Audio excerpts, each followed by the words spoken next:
Hi, and welcome to another episode of Choose Your Issues. This is Greg Salmieri of the Salem Center, speaking for the Objectivism Program at the Center. Joining me, as often, is Ben Bayer of the Ayn Rand Institute. And Ben, what are we talking about today? Well, it was my proposal, so I'm the one who's going to have to justify it, which is we're talking about various COVID controversies that have popped up in the last week in the media, especially, even though COVID is over, as far as I'm concerned, which is part of why I didn't want to have to talk about it. I thought you were reluctant too. I'm sick of talking about COVID. I wish we could just bury it. But people keep wanting to talk about it. People keep wanting to.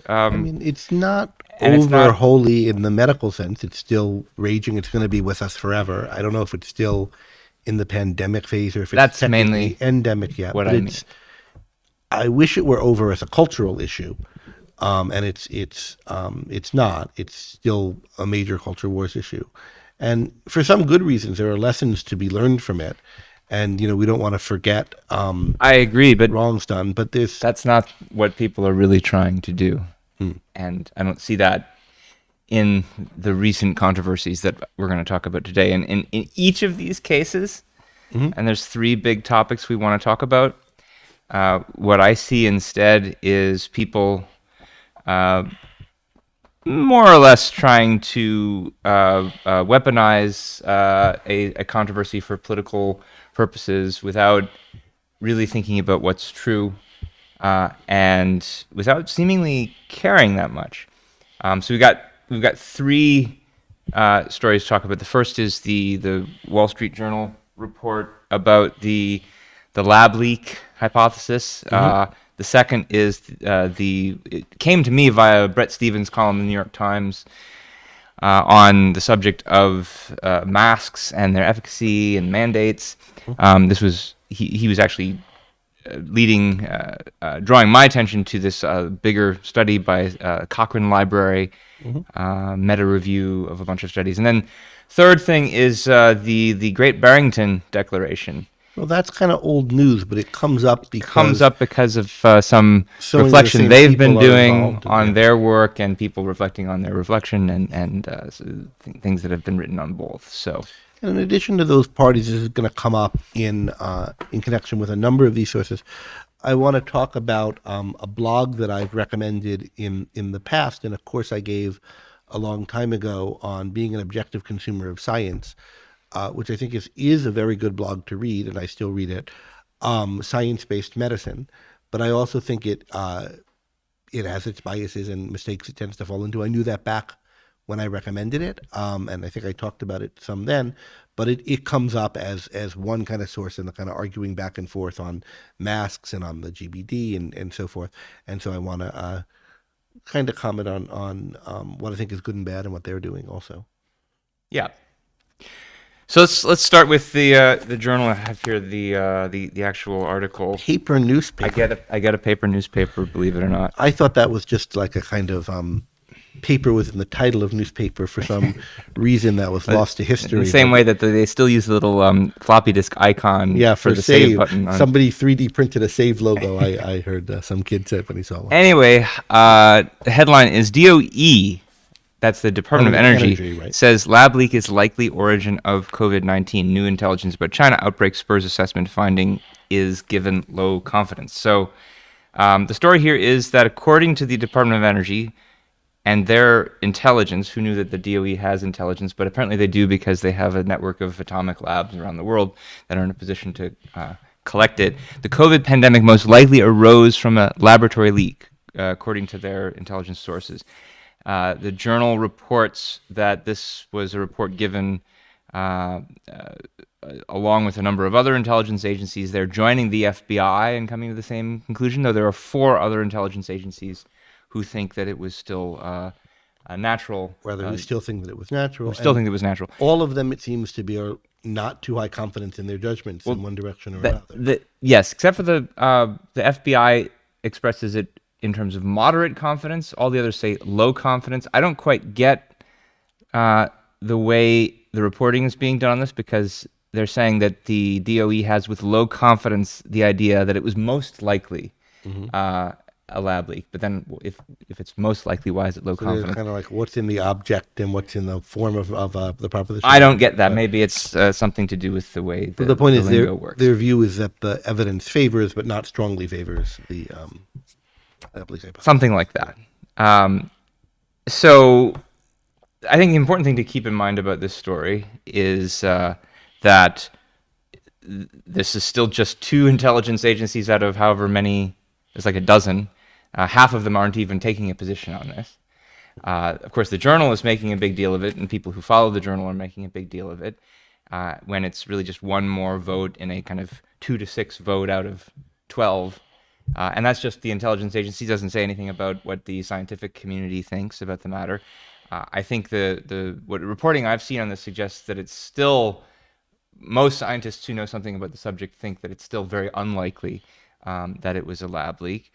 And so I don't think we should draw any immediate conclusions from this, except for maybe that there's one slight data point possibly further in favor of it. And even here, we don't know what evidence it is that the DOE saw. It's classified. They're not sharing it. And of course, the scientists don't either. So therefore, you can't say much about most scientists who know something in this field or whatever think this or that is more likely. Presumably, they don't have access to most of the evidence either. And so the DOE may be in a much better position than them to judge, but we don't know. And in any case, the DOE doesn't say it's a slam dunk case. They think, a smidge more likely a lab leak. But the reason why this is coming up, I think, a defender of making a big deal about this finding would say, and that's missing from your presentation of it, is we were told this was disinformation. People were thrown off Twitter or put in Facebook jail or whatever for spreading this kind of thing as though it were a crazy conspiracy theory, and it turns out to be perfectly plausible. And indeed, some of our highest intelligence agencies now think it's true. And why were people excoriated for this, being made to feel like bad people, suffering reputational harm and so forth for spreading this? And it turns out that it's, a reasonable, or now regarded as a reasonable theory. Isn't this just one more case of those of us who knew the truth were being said that we were wearing tinfoil hats, and now nobody apologizes after the fact and so forth? I saw, tweets from Brett Weinstein and his wife about this and so forth. That's shocking. But saying like no one's apologizing to us, we were right all along, etc. Why is that? That's not in your framing of this, but it seems to me like, from the perspective of the people who are making a big deal out of this story, that's the issue.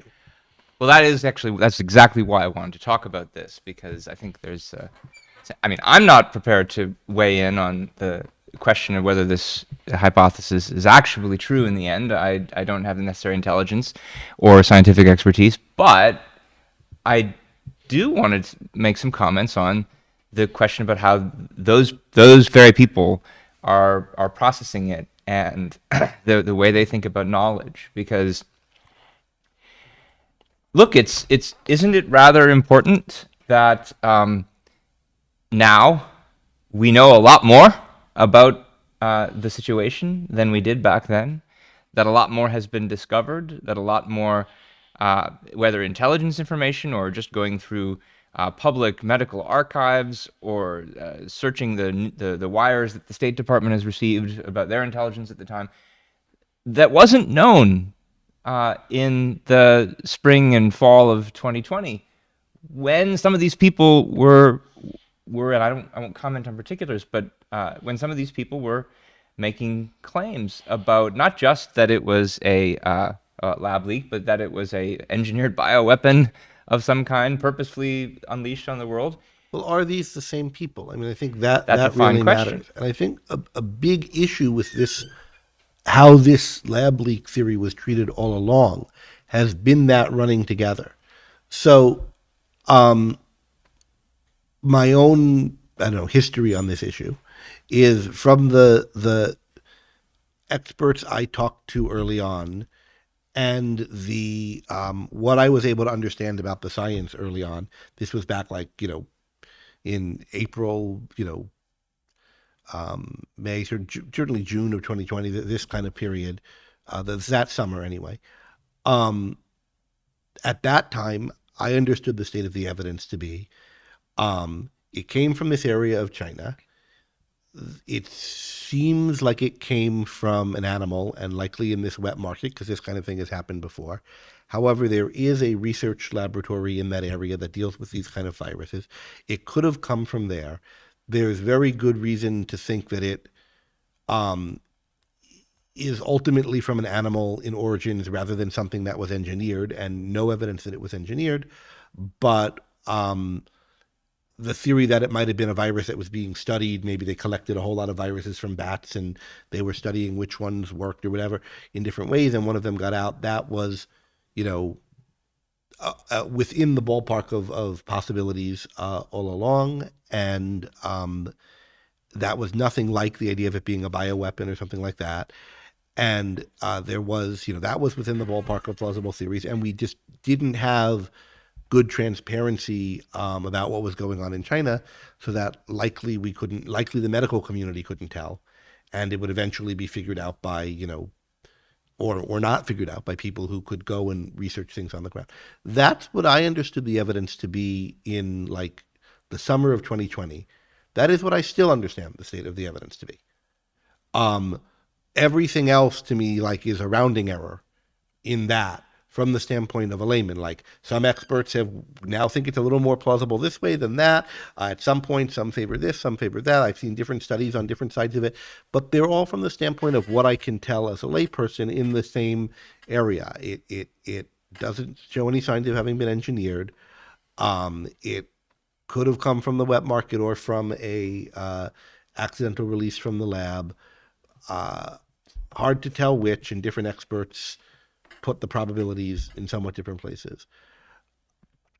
I mean, I think we've gotten a little bit more than that since then. I mean, but what we've gotten is more detail on that. Like this expert puts it in this place, this a little one bit more puts than, it in that no, there's place. more than just details. I mean, there's more than just details. There's the Vanity Fair story that came out in November, which is disputed, was what I was referring to earlier as going through public archives among Chinese scientists, which seems to now is all in Chinese. And so the validity of it depends on how good is the translation. But at least the translation that these Vanity Fair people did suggested there was evidence of some kind of public health emergency at this Wuhan lab, that something was wrong.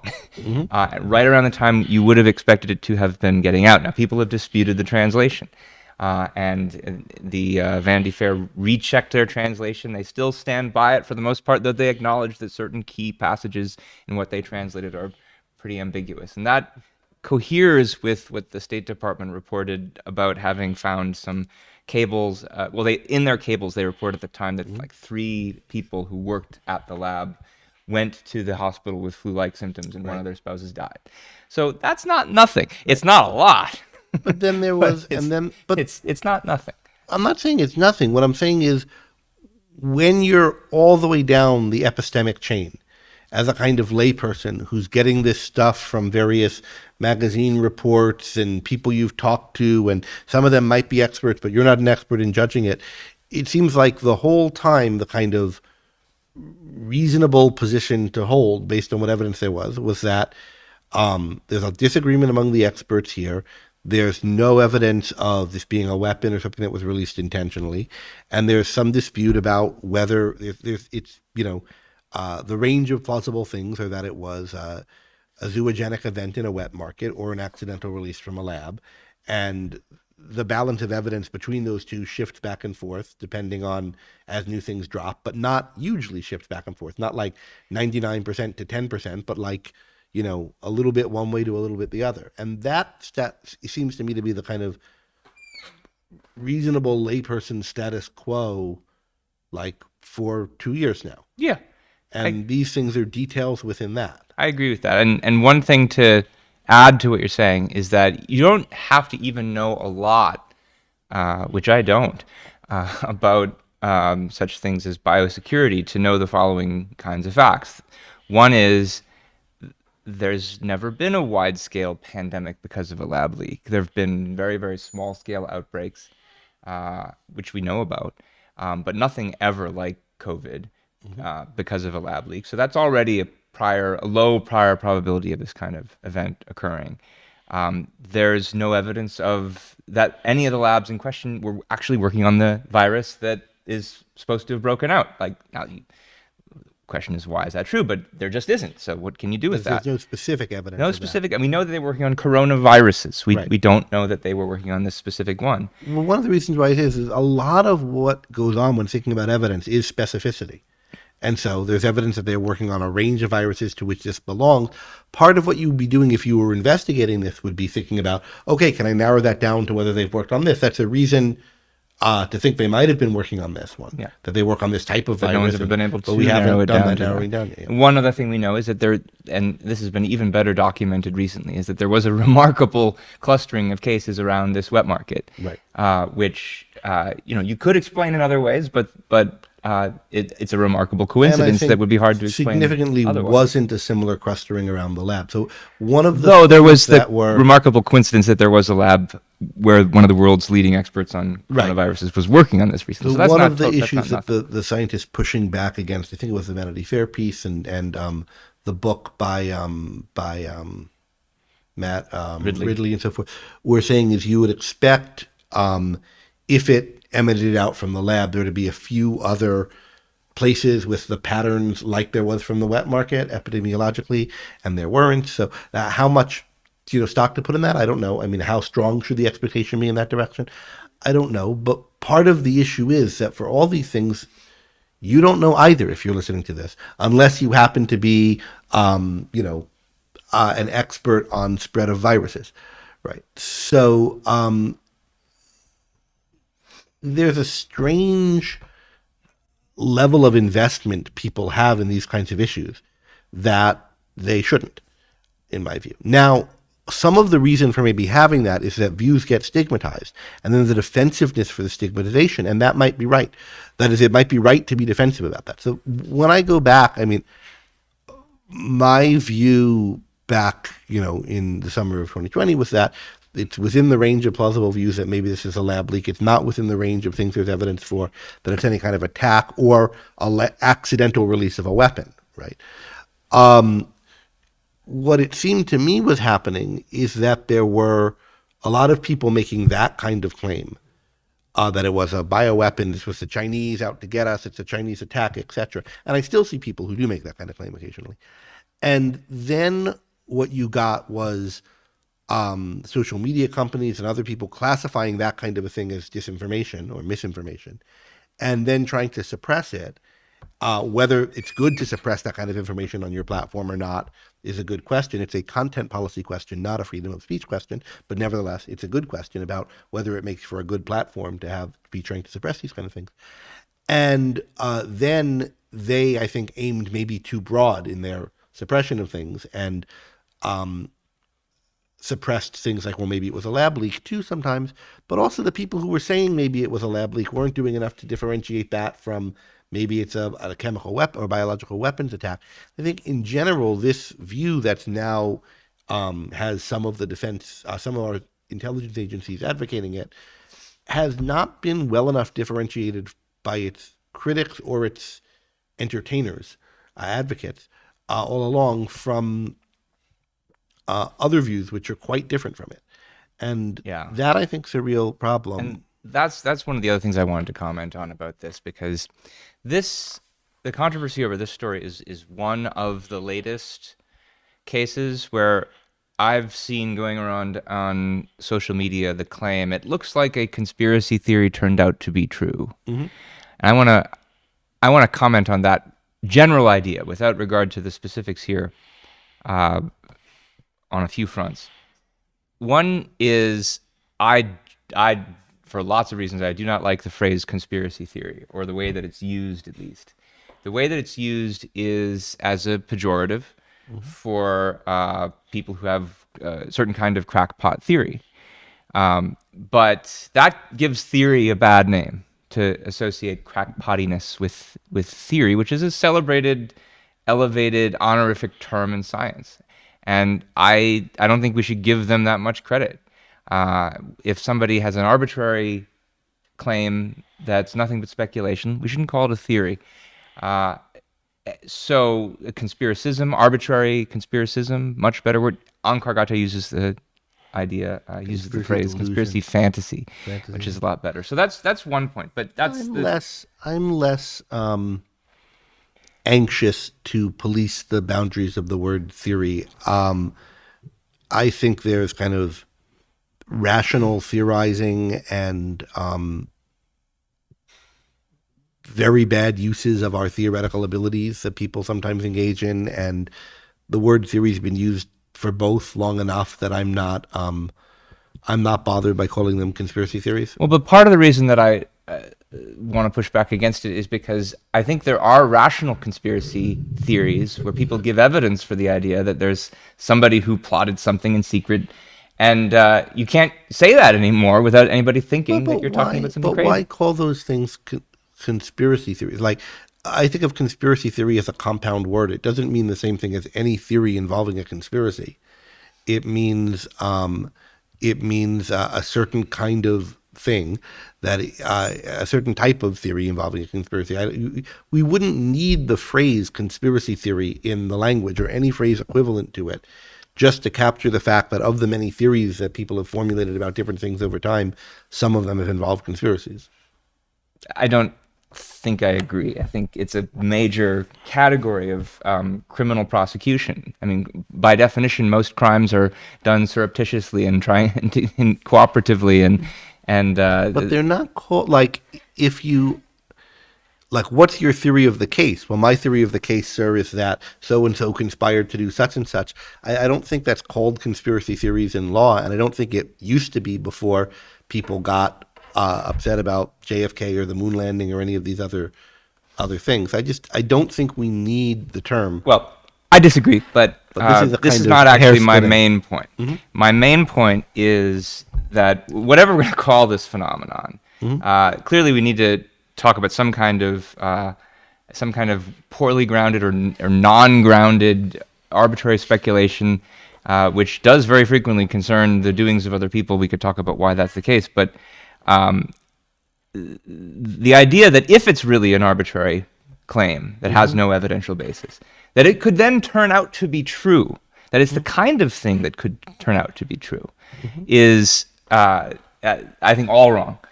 Because if it really is arbitrary, if it really doesn't have any evidence in favor of it in the first place, well, evidence is what gives a theory its identity. It's what makes the claim what it is. It's what allows it to endure through time and stand the test of evidence. And there's more evidence being accumulated in favor of it. But if it doesn't have that identity in the first place, you can't talk about it actually being proved true. Once somebody gets some evidence for a claim, then that hypothesis is something that, yes, is proven true. But it's not the same thing that was being entertained by the kooks to begin with. This is actually at the intersection of a fairly technical issue in epistemology and something that's been very newsy, over the past, 5 years, more than that now. Someone might think, and I think most philosophers would think, and most people would think, what do you mean the evidence gives the thing its identity? There are words, the words have meaning, lab, leak, COVID, virus, etc. And we can, without having any evidence for or against the thing, know exactly what we mean by the proposition, the coronavirus leaked from a lab or whatever. And indeed, it's only by virtue of knowing what the term means that you could tell whether something was evidence for or against it in the first place.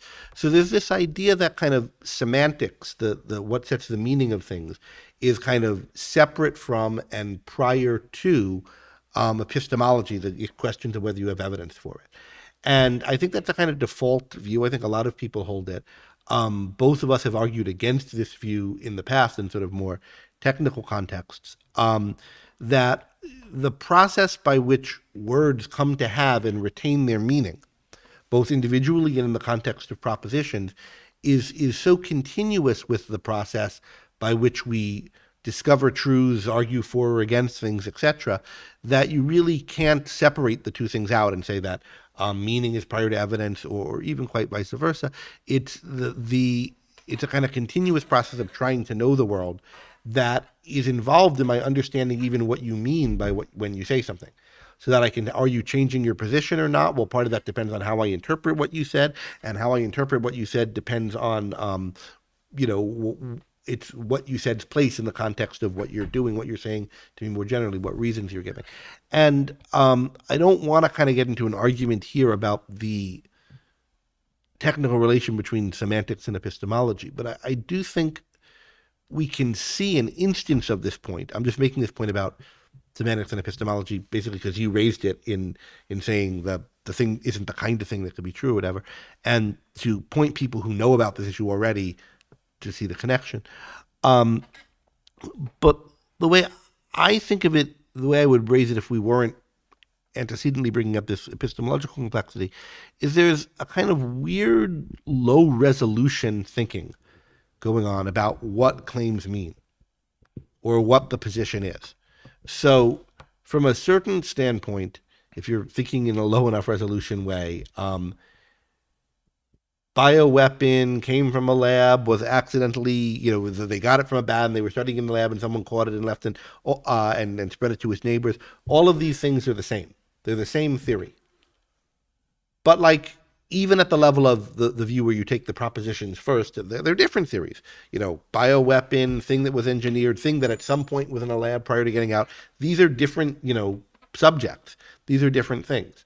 And if somebody is moving rapidly and casually between them and taking that one of them turns out to be true to be evidence to vindicate his earlier belief in another one of those things, there's something strange and interesting going on in his thinking that should be studied. And I'll tell you, there's something maybe there's a tenuous relationship to the evidence that a person has in such a case. But it's a weird floaty relationship to the view. Like, what does the view even mean? And I'll tell you the thing of this that really shocked me when I saw it. I think I've said this before in public. This was back in 2015. And I thought, wow, something I've only kind of written about, like in abstract epistemology, here it is in real life. And it was Donald Trump made a claim about having seen television footage of thousands 9/11. of Muslims in Jersey City celebrating after 9/11. And there turned out there was no such footage. And it's a perfectly reasonable, and lots of people, even without, some people were piling on Trump, criticizing him for being Islamophobic or whatever. But like other people said, look, often we misremember, and here's how we misremember, or whatever. It turned out there wasn't such footage, and a bunch of newspapers ran stories. There were no big celebrations. There were no celebrations. We couldn't find any celebrations by Muslims in Jersey City. And then it turned out that there was like one guy. There was some small couple of guys at a rooftop somewhere that seemed to have been celebrating, according to one Washington Post report, but there wasn't any video footage of it, and it was maybe 8 people or 12 people or something. And when that story came out, a lot of people took it as vindicating Trump. Right. Or vindicating Trump's claim that he saw thousands and thousands of people celebrating Jersey City. I wasn't a fan of Trump by that time. I don't like him still. But I didn't take this claim as a mark against him, right? Like, he misremembered something he saw on television. I saw footage of people celebrating 9/11. I was bothered by it. It wasn't in America, but he might have seen that same footage and mistook it for being in America. But the people who are saying this is vindication. But what really struck me is that people, I don't know whether Trump himself did, but other people were like, see, all along, he was right. There were these people. And like, what is going on in your head if like maybe 12 guys celebrated on a rooftop and there's no footage of it is proof or vindicates the earlier claim that I saw TV footage of thousands of people celebrating? Those are nothing alike. They have in common celebrating. But what's going on is, I think, if you feel that or see that or interpret that as vindication, what's going on is you're seeing this as a kind of combat. And even the vindication is like, Trump said something, a bunch of people piled on him saying anti-Trump stuff, and here's a pro-Trump thing that has something to do with Trump. And it's a lot of, you're not thinking about what happened, what's the evidence. You're thinking about, is there some grist for the mill of my side? And that's just, to me, such a stark example of that.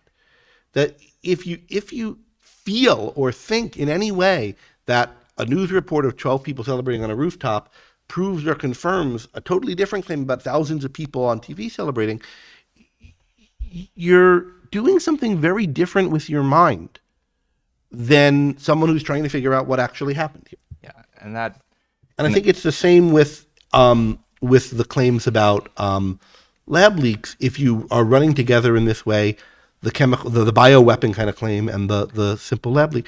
But I think this mistake is being made not just by the so-called conspiracy theorists, right? I think it's also being made by the people who are putting down people for being conspiracy theorists. So I don't want to say like the people who gave credence to the lab leak hypothesis, the people who are claiming this is vindication. I don't think it's just that.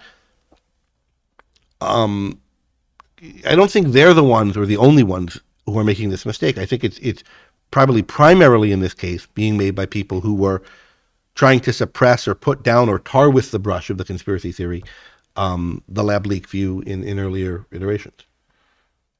A lot of this relates to the last point I wanted to make about this story, and then I think we should move to the next one, which is that further to the point of they're using in the attempt to vindicate the previous claim, they're just snatching onto something to nurse a grievance. Mm-hmm. And you have to think about like what would actually follow if it were true that this was a leak, or even if it were a bioweapon. Some of the people I think who are intent to latch onto it in that way are also some of the people who were trying to minimize the worry about COVID in the first place. How are they reconciling in their mind the idea? Oh, this is a terrible scandal that this thing was a leak. With it, COVID isn't something we needed to worry about. COVID was a hoax. You can't put those two claims together. If it's not something dangerous to worry about, then it's no big deal that it was a leak. And they're not often thinking about those 2 points and how they reconcile. The only thing that's common to those 2 points is that each is something that can be used to, in one way or another, discredit a particular political opponent. In each case, it's Anthony Fauci. They get to use it against Fauci in one way or another. Or against the medical establishment of which Fauci is a representative. But I worry about our doing the same thing here. That is, I'm sure there are people who hold these contradictory views. Yeah. And they hold them because they're pissed off at Fauci or they're pissed off at the establishment, and anything that's anti-mainstream medical establishment feels right to them at the time, and they don't think about what they mean. But I think there are also tons of people who hold some of these views. That's why I said some people. Reject others of these views. And their positions are coherent. And when they hear someone bundle those things together, they feel like they're being strawmanned, and it gets their hackles up, and they're right to feel that they're being strawmanned because and I suspect the majority of people who entertain one or another of these anti-establishment views don't hold, this kind of package deal of all of them. I don't know what the numbers are, but speaking of package deals, I think some of them are plausible. That's a good opportunity to segue to the next big story, where I think that's exactly what's going on. Mm-hmm. And this is, as we mentioned, the Bret Stephens New York Times op-ed about this study by the Cochrane Library. The Cochrane Library is a trusted British organization that reviews clinical interventions, does these kind of meta-analyses on any given subject, looking at here are what all the different studies have said, here's how you can collate them together. And I should say it's not that this library exists and just does these studies. People can apply to do studies with them. So, not that they would necessarily have you, but in principle, you could apply to do a Cochrane study or whatever. You presumably have to have certain recommendations. They won't take anyone. But then what makes it a Cochrane study, in addition to that this organization does it, is there are certain protocols and standards and techniques by which they do them. And these standards are very well regarded in the research community. Yeah. So this very well regarded methodologically organization did a study conducted by someone named Jefferson on the subject of masks. And what exactly about masks is a question we'll get to. But their conclusions were based on 78 randomized control trials, 6 of them during the COVID pandemic, with a total of over 600,000 participants. And the Bret Stephens column, which for people who don't know, Stephens is one of the conservative columnists at the New York Times, who's hired in the last 2 or 3 years, I think. Longer than that, because he had been at the Wall Street Journal before, and his first column at the Times raised a big sting. It was on climate change. He's since then become much more mainstream in his views on climate change than the early column was. But that was well before COVID was Okay, in so the I may air. be misremembering how long he's been there, but it's been Maybe 5 years, 5 years. or something. So. The column begins with his quoting the guy who did the study. There is just no evidence that they, being masks, make any difference, he told the journalist Marianne Damazi. Full stop. And in quoting a little bit more from now Stephen's summary, what's more, the analysis does not prove that.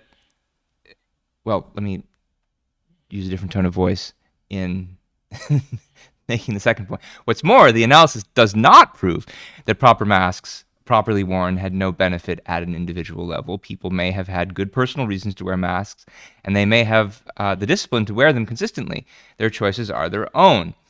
And so, but then he says, but when it comes to the population level benefits of masking, the verdict is in. Mask mandates were a bust. So the article starts out sounding like he's going to say of this study that it showed that masks had no efficacy as tools whatsoever.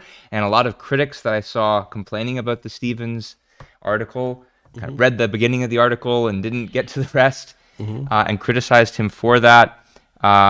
And yet it seems like what he's mainly targeting is the kind of sociological evidence about mask mandates, where you look to see if people were told to do this, did it actually have any effect? And in fact, if you look at, like, just in the US, for instance, the states that had mask mandates and didn't do any better compared to the ones that didn't in terms of all the usual variables that they measure for this.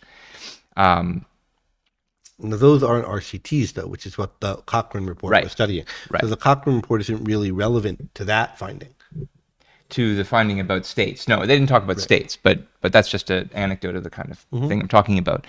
Now, this website that you mentioned earlier, Science-Based Medicine, did a review of the Cochrane study. They weren't talking about Stevens so much, but there was a Twitter thread on Stevens by one of the doctors from it referencing their piece, which piece I think had come out before Stevens' article. Okay, I didn't see that one, but just mention a few things that came up in their review, which I think are interesting.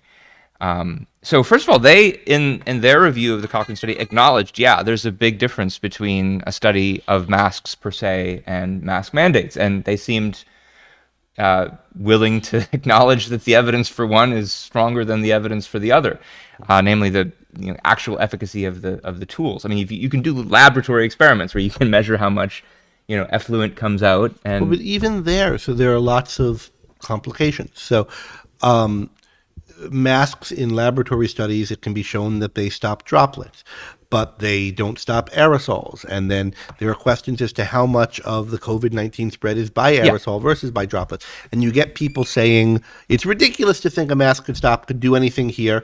The virus particle is this big, and we know that it could spread in aerosols. But then you get other people saying, well, it could spread in aerosols, but in fact, almost all the spread is in droplets. So the fact that it could spread in an aerosol sometimes doesn't mean that it's not. And you get this kind of thing going back and forth. And I've heard a lot of people pontificate very, very fervently on the aerosol, which in ways that seem to me not to be capturing that there's a lot just not known here about just how effective they are against this virus in different circumstances. I mean, I have a critical remark about Science-Based Medicine's study, but before I mention, let me say this, which is that this is another example of how tribalistic political thinking has influenced people in totally unfortunate ways. Who would have thought that suddenly the question of the scientific efficacy of medical masks would be this big political football where you show your loyalty to a side by whether you wear one or not? It's absurd. I mean, my kind of prior probability on this question, if I didn't know it was connected to politics in any way, would be, but doesn't it make sense to cover your mouth if you've got a respiratory disease? Don't you think that would have some effect? Like, maybe not a whole lot, and maybe it depends on how well you do it. But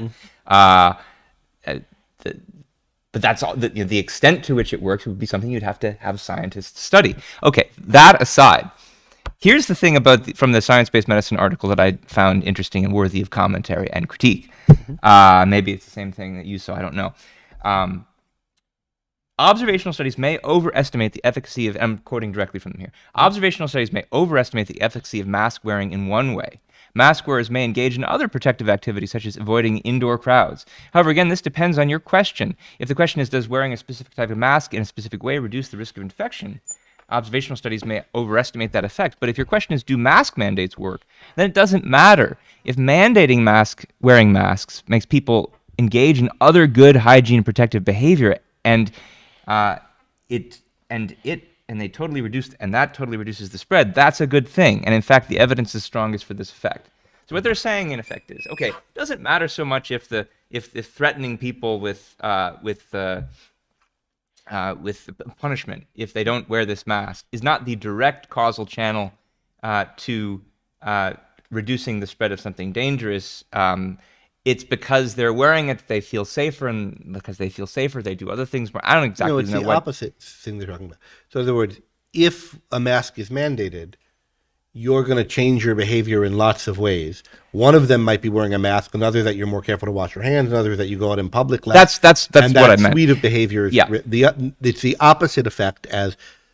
So here are two possible effects people are concerned with mask mandates. One, the fact that there's a mask mandate and people are wearing masks is going to have you on your guard. So in general, you'll be more careful and you'll take other steps that will cause the virus less to spread. On the other hand, maybe you'll feel invincible because you've got your mask, so you'll be slapdash in other ways and the virus will spread more because of the mask. Yeah, They're saying the evidence is that the first of those things is what happens more. You'll act with greater care, right? Because you think that there's a threat sufficient to warrant your having to wear this thing. Yeah, and I suspect also part of the idea, if this effect is true, is that just the fact that everyone around you is wearing masks is a constant reminder, oh, we're not in normal times or whatever. But my point is does this make sense as an explanation for the studies? It's the attitude here with, it doesn't matter why this is true. What matters is there's some psychological effect that we've induced with the force, that we've induced with the law. And that's good. And that's something that they take as uncontroversial without any need for argument. And worse than that is general that it's the phrase intervention is used, and this is true in almost anything you read on public policy. It's not just medical policy, but nevertheless, by these doctors, as it's the same word I would use, like a medical intervention I did on you if I'm a doctor and I'm studying it is I gave you this drug, or a medical intervention is I said I'll lock you up if you don't wear this mask. It's the word is used in a way that's totally neutral between forced things and not forced things. I think it's blurring the line between medicine and policy. It's studying the effects of policies in the way you would study the effects of medicines. And I think there's just, those are different things. There are some tools that can be used across both realms, but in a lot of medical writing and research, these things are treated as much more of a par than they are. And where differences between them are acknowledged and talked about, it's like, well, we don't know what compliance will be like. But that's the same as if I, do a study of a diet and we don't know how closely people will adhere to the diet. It's not seen as, like they're complying with a law and its force. And here's one difference it might make, which kind of quote unquote intervention you're talking about. If it's a mask mandated by law where if you don't comply with it, you're going to be punished. And if, I don't know, let's say later on evidence comes out that masks are not that effective, and the people who were subjected to the mandate start feeling resentful, they might be even less likely to wear them. Or to wear them in a way that's not just box checking. Yes. And so you can't just treat people as though they are inanimate objects who are subject to experimental variation in the way that just the chemicals in the lab are. They're creatures with minds and will, and will take countermeasures based on what you're doing to them, and that can make things worse. And that's just, I think, one data point in favor of the idea that you can't just take this kind of consequentialist understanding of what the good is, and it's like, okay, Also, the number of cases has gone down, and therefore that's good. Mhm. Good is good. That's good to someone for something, and it can't be measured apart from uh, uh, impacts on an individual's life which they themselves see to be good. More to the point, or not more to the point, because that's what you're saying. What's more essential to me here is I was opposed to mask mandates throughout. I think mandating masks in certain circumstances could be justified only if there was very clear, very strong evidence of a kind of huge danger you were putting other people into by not masking in a certain context. Just like probably it helps a little bit, or that kind of consequentialist reasoning is not sufficient to justify a law controlling what people do and what they put on their bodies, how they attire themselves. So there's a kind of too quick jump from this is probably a little medically beneficial. Doing this would probably somewhat dim the spread of this disease, to it's justified to force everybody to do this.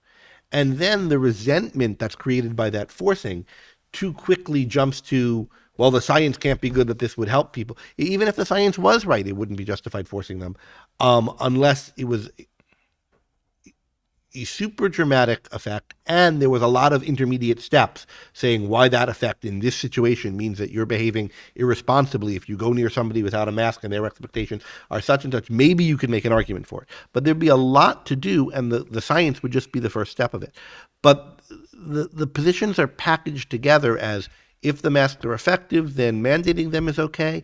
If mandating them isn't okay, then they're not effective, and you get this kind of too quick packaging, dealing together of these issues. And I wrote articles during the pandemic on both of these subjects. First, I wrote an article saying if there's evidence that these things work, wouldn't it be in your self-interest to actually wear them? And wouldn't it also be in your self-interest to protect the lives of the other people who you might be infecting if they matter to you? So I argued for both that, but then I wrote a separate article saying they shouldn't be mandated, and those you can thread that needle. You can hold both of those positions, and but it's not a needle to thread. It's a continent to walk across. That's fair. It's a huge difference that's being treated like this hair-splitting distinction, I think. Well, the fact that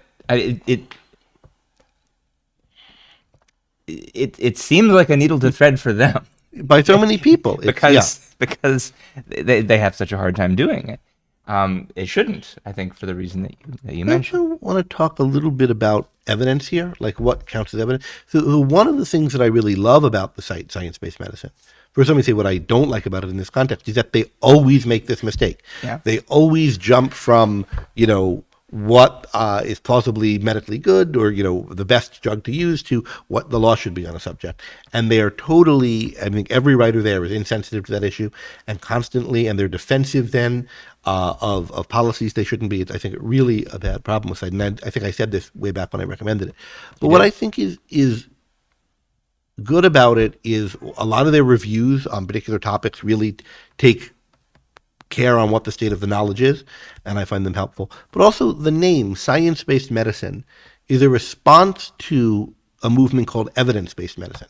And I think it's a really important point that there's a difference between being science-based and being, quote, evidence-based, which I don't think really means based on the evidence. What, quote, evidence-based is it's based on kind of stats of scientific studies. So it's based on stats of the kind of thing that the Cochrane reviews do. They kind of assess and do meta-analyses of studies and different types of studies for different purposes and so forth. And part of what science-based medicine is kind of in their kind of credo is, if that's all you take as evidence in assessing something, and you don't take kind of background scientific plausibility and scientific knowledge into account, you are certainly going to get the evidence wrong. Because if you take random crackpot ideas and you study them, and you find statistically significant, for example, if you take Reiki or some crazy thing that there's no reason to think could work, and then 100 people conduct studies on it, the odds are that 1 out of 100 of the studies or whatever it is will get what seems like a statistically significant finding if you don't look at it with the other 100 studies which don't get reported because they don't have a significant finding. And so if you don't take into account scientific plausibility, the reason for doing the study in the first place is background, and you just go by quote the evidence with this unduly narrow view of what is the evidence, you're going to get the evidence wrong. You're going to get the science wrong. Background scientific context is an important part of going by evidence. And I think another way to say that is that's part of the evidence. The evidence isn't exhausted by what can be calculated numerically. And I think that's relevant here to how we think about the whole masking thing. What are the reasons to think masks would work prior to doing any evidence? Well, we know that they're able to, as you said, they're blocking something that comes out of your mouth, and virus comes out of your mouth and nose, and it comes out in droplets, or whether when you sneeze and when you talk. And there's some reason to think that'll have some effect. And if something says it has no effect whatsoever of any kind, any consequence, there's some reason to think that can't quite be right. But you don't know what the effect is, how big it is, how much it's dwarfed or by other things and so forth. And there's a lot of issues of this kind of what Bayesians will call the prior probability. I think prior plausibility is maybe a better concept for it. But the kind of background context. And we have a lot in the masking debates of things that there is evidence for, but it's not rigorous statistical evidence. And there's real reason to think there are kinds of effects, such as having masks on teachers while children are learning to speak and so forth can't be good for the children's education. Like it seems like it can't be good for them learning to speak if they're in front of teachers at daycares or whatever who have this, or for older children who already know how to speak. It's just harder to understand someone with a mask in front of them. Maybe they're learning. I have a hard time understanding people. If you look at studies concerning that, some people think there's a lot of evidence for it. A lot of the things people thought they'd find, they didn't find. It's like hard to actually collect rigorous evidence to measure that effect. I think there's a lot of, prior to any study, reason to think there will be some effect there. But then you don't know exactly what the magnitude of the effect is. And a lot of the difficulty in a lot of life is comparing the magnitudes of effects are there to decide which ones are, what things are worth which. It's a motto of the center, which I don't agree with, that there are no solutions, only trade-offs. I think there are solutions to lots of things, but there are also trade-offs. And is it worth having a mask given a possible health improvement outcome? Maybe it's super tiny or negligible, and an education thing, but how bad is the education outcome? We don't know. We want to compare them. And a lot of what's happens is people take one effect or another as that's the one they're concerned about, and they view it as ammunition in a war. And I worry about whether they're really trying to measure these things. I don't think the newspaper columnists and the people in the fracas and the fray are usually actually trying to figure out what's true. They've got something they're committed to and they're arguing about it. And I want to know, how good or bad are these things? How much effect do they have? So this relates to the tribalism issue again, and it's easy here, I think, to just say that there's a bad political habit that people are in, a bad cultural habit that people are in. They don't care enough about the truth. They weaponize these questions for their political purposes. That's certainly a big part of the problem. But one other thing to add to it is that it's only going to be made worse when you start adding force into the mix. That resentment goes somewhere. Like when people are forced to do something they have not yet been convinced of, which you could convince them to do, then they'll resent the fact that they had to do it. They'll look for excuses not to do it. They'll not be concerned with the evidence as much, and everything's worse. And we're talking about force exercised by, in effect, majority vote, not exactly, but force exercised by institutions that are run ultimately democratically.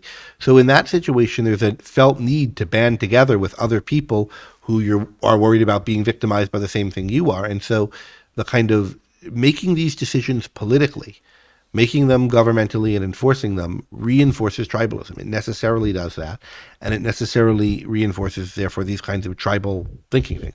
And it takes a lot of work to break out of them. And even you can't always afford to, or you might feel like you can't. I mean, if it turns out that the reason that mask mandates if there's any positive effect from them at all, and that's because people think that there's a threat and are induced to take other precautions, you could achieve the same goal by educating them about the importance of precautions, which would be voluntary and not a matter of force. And not have the tremendous resentment built up by them. But that's true just of wearing masks. Just tell people why they're good for them if it turns out they are.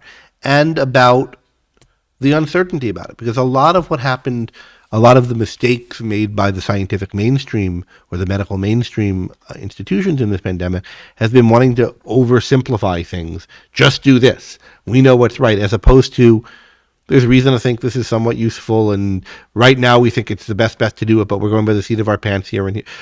And so then when the advice changes, people are, I was evil unless I did this, now I'm evil if I do this, and people get very resentful, and not unreasonably so. Yeah. Well, this is a good time now to change to the last big topic I wanted to discuss. There's a lot of similar themes here related to this Great Barrington Declaration. Now, Science-Based Medicine, same website we were talking about. They're big. It's their bête noire, yeah. The Great Barrington Declaration, and they published a piece making light of the fact that the Brownstone Institute, which is sort of the legacy of the Great Barrington Declaration, published a blog post saying that, the SBM piece, the headline was, Brownstone Institute admits the Great Barrington Declaration was wrong without admitting it was wrong. And so just so we know what we're talking about, what is this declaration? Jay Bhattacharya, who's he's one of them. At the Hoover Institute, and is I think he's at Hoover. He's at Stanford in some capacity. And Scott Atlas was involved in this.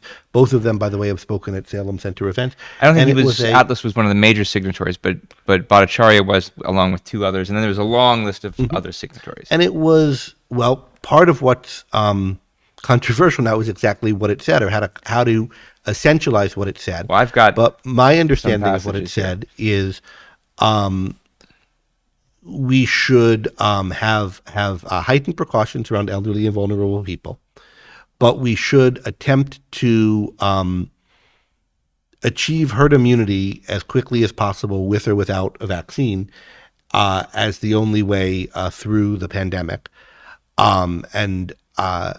I think those are the two kinds of factors. But I think the main one is pushing for herd immunity more quickly without waiting on a vaccine by an immediate kind of return to normal. There's part of the dispute that we're going to talk about is what was the main one.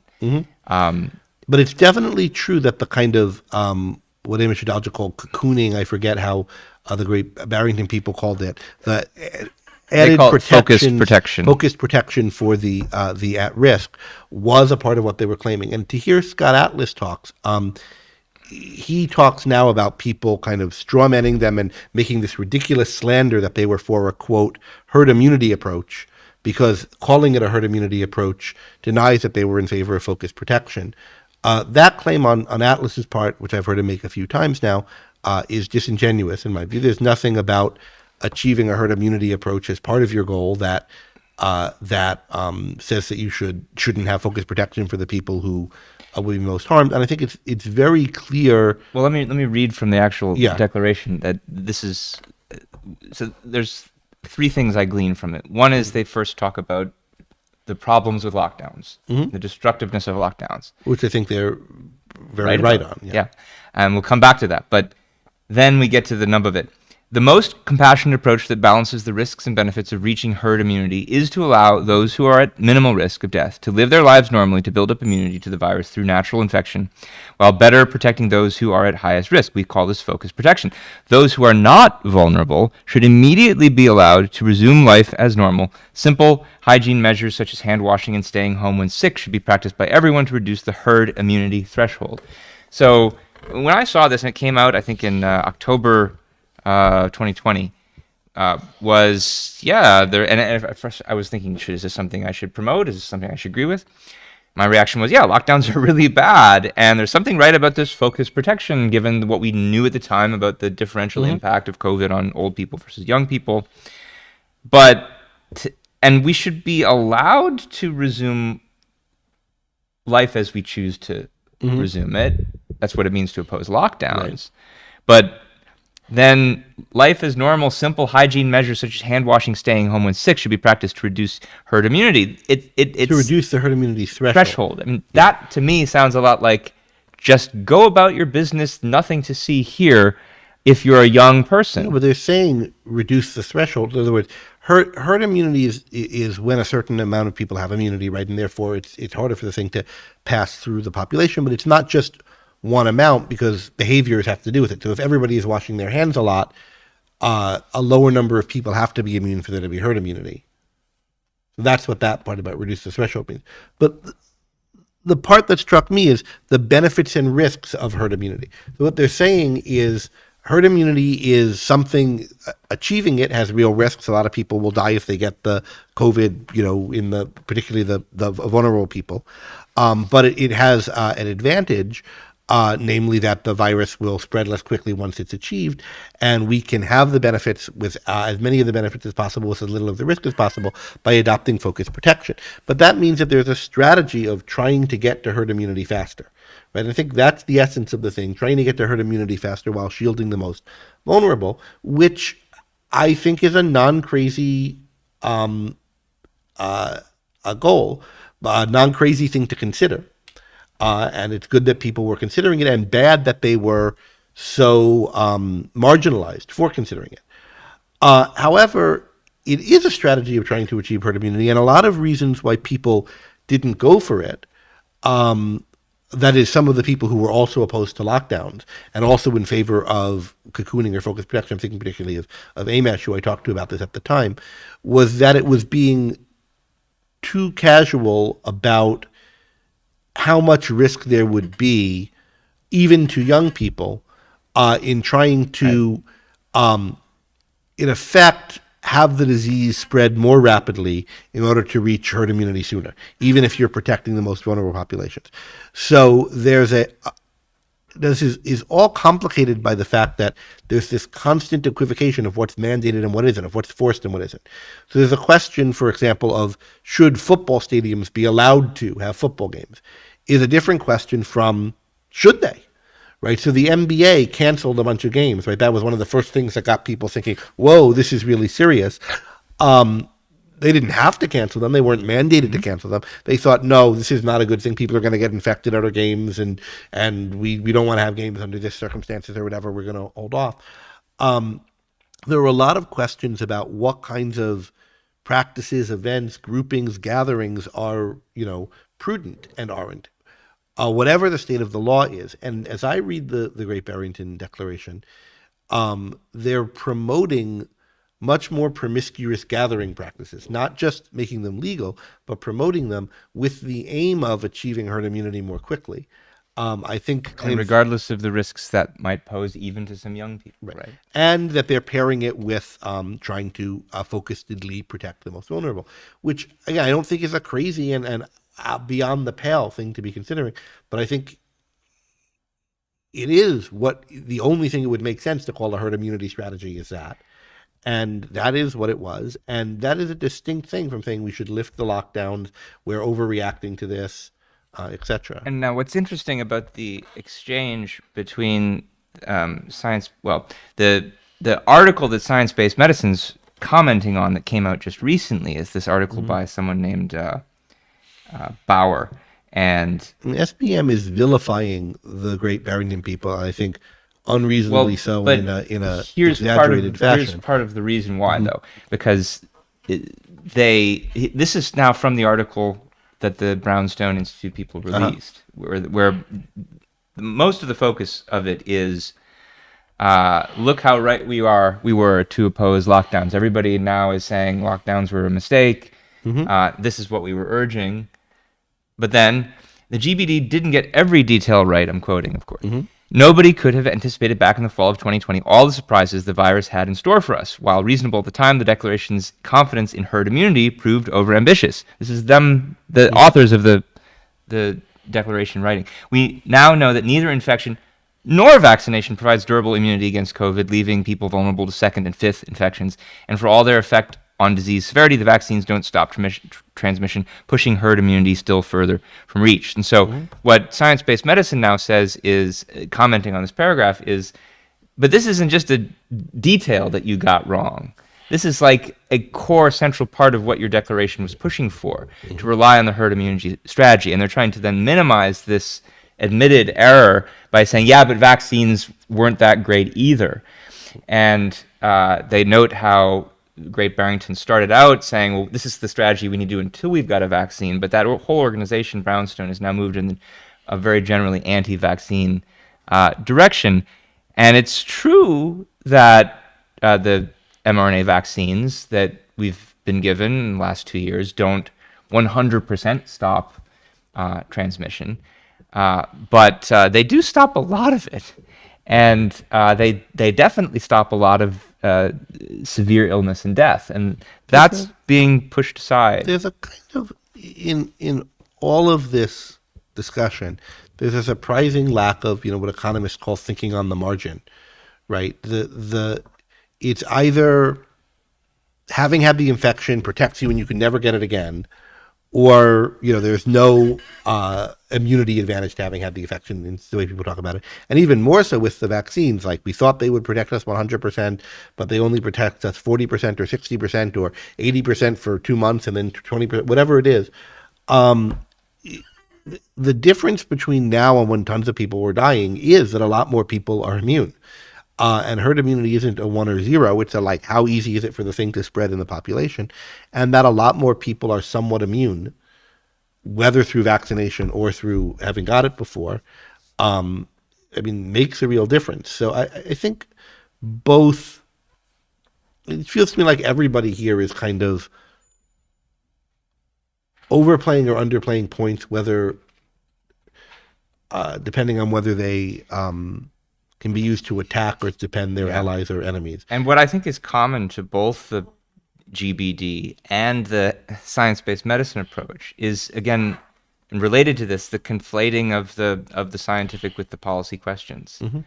Like, you can oppose lockdowns and mask mandates as we did, and still think that just that political position does not have any implications, or at least many implications, for the details of the science.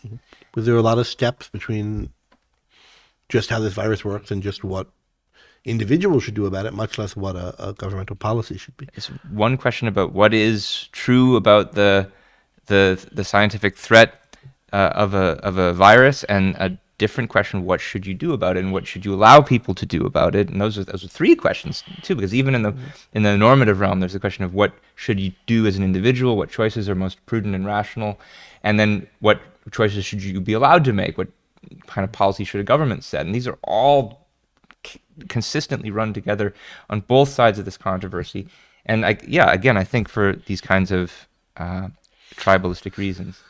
Let's kind of end, and we haven't even talked about the all the controversies also concerning the vaccines and people I don't want worried to go into that now. about myocarditis, but also there's myocarditis if you get the virus, and there's lots of fear mongering about this. I think Yaron Brook's been very good about kind of debunking some of these things just on his show for a lay audience. But I want to move to just closing with some general thoughts on kind of epistemic hygiene involving all of this. How should people think about these issues? What are some good habits of thought?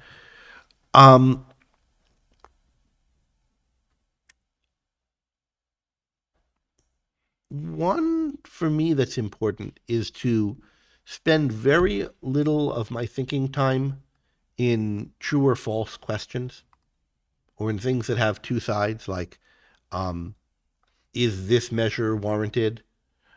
Is this mandate appropriate? Do masks work, or whatever? Ultimately, you do have to answer questions like that. There are yes or no decisions you have to make. Should I vote for this policy or not? Should I enact this policy or not? So at some point, you do have to, have that question. But I always try to go to a broader question, or put it this way, a question that has more answers than yes or no.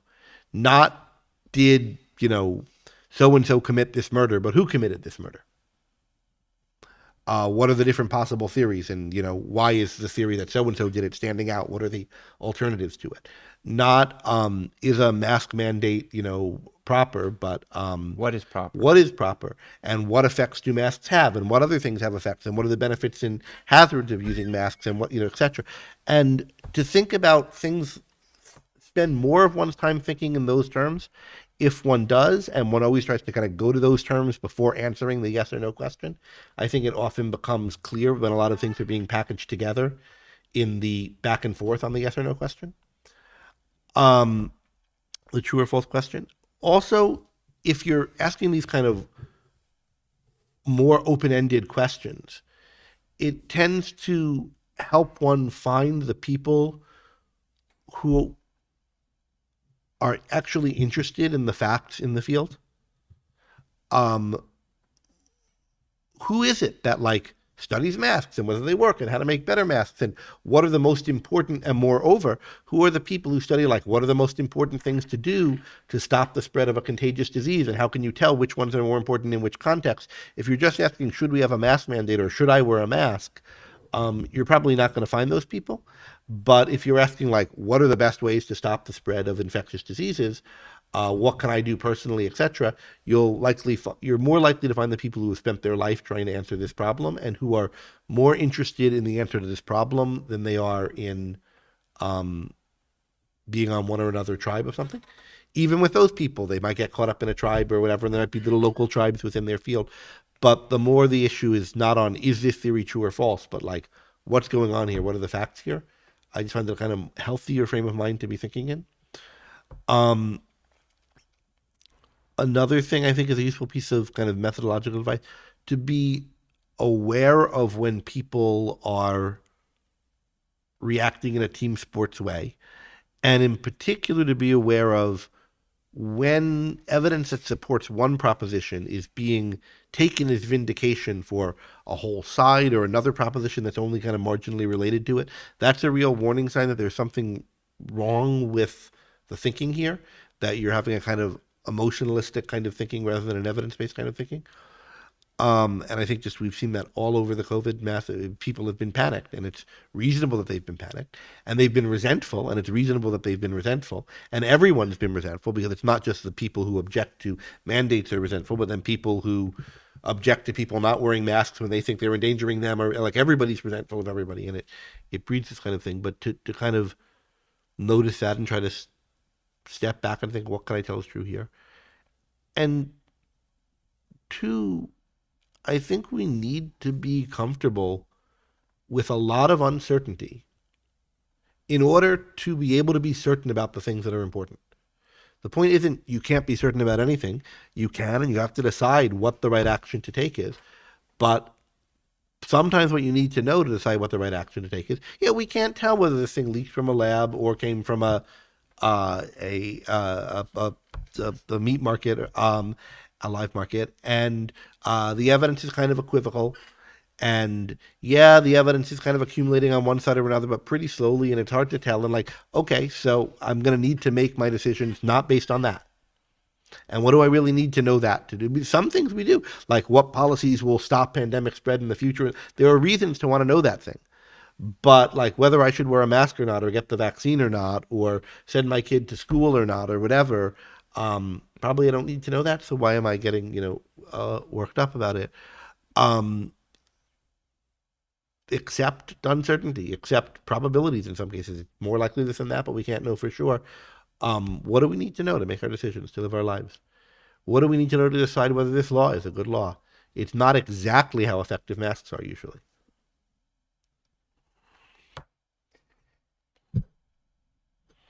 I did a talk a couple of years ago, I think, which you can find on YouTube, on tribalism in politics. Mm-hmm.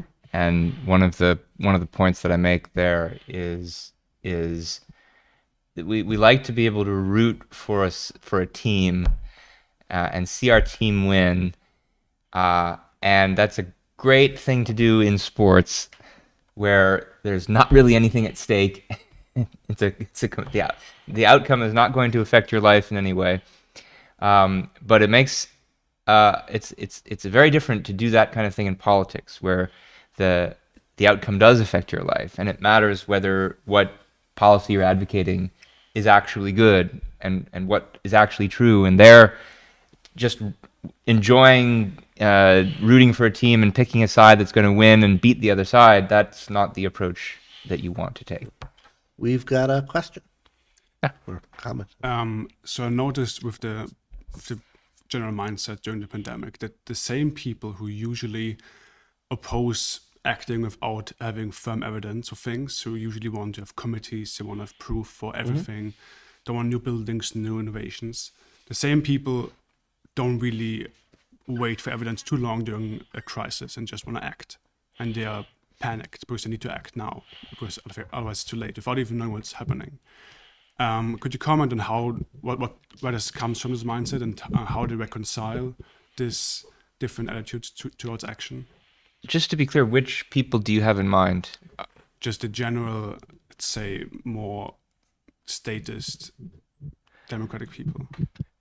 Well, it's not totally obvious to me that the first assumption that you made about them was true, that they're the ones. I mean, I guess on certain kinds of questions, they make a big deal about the importance of evidence, and maybe that's what earns them that reputation. But I don't know that it's always true on every. I mean, they're not religious. They're not as religious as the other side, perhaps, and so they're not. People tend to have higher standards of evidence for things they oppose than for things they prefer, and this is true across the political spectrum. Yeah, they've done studies on this. It's part of the team sport kind of thing. Yeah. So somebody who wants to ban fossil fuels, they have a very high, using fossil fuels could have this side effect.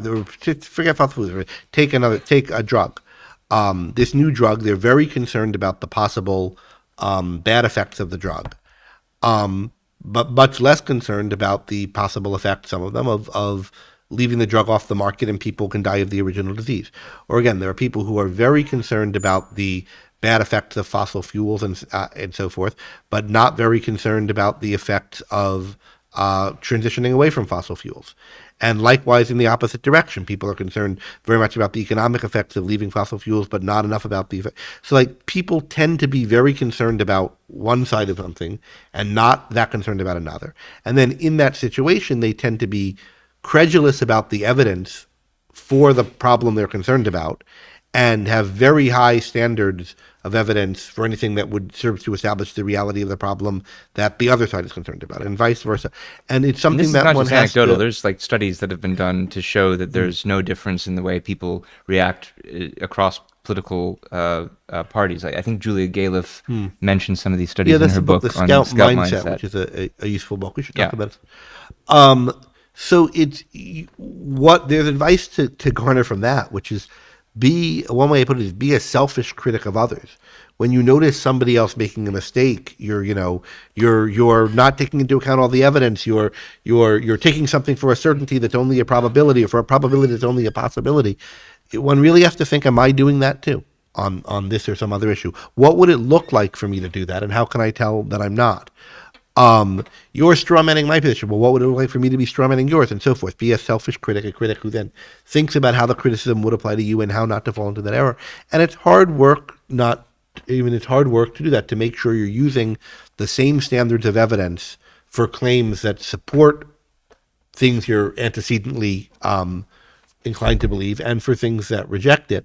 And there's more to say about how to make sure you're doing that, but I think that's just a really important part of objectivity. Here's something else, though, that we could say in response to maybe a modified version of his question, which doesn't presume that one side or the other is the one that's great with evidence or opposed to evidence, which is, why is it that medical establishment, especially the governmental medical establishment like the CDC, I mean, they had a policy written down, and not just in the U.S. but also in the U.K.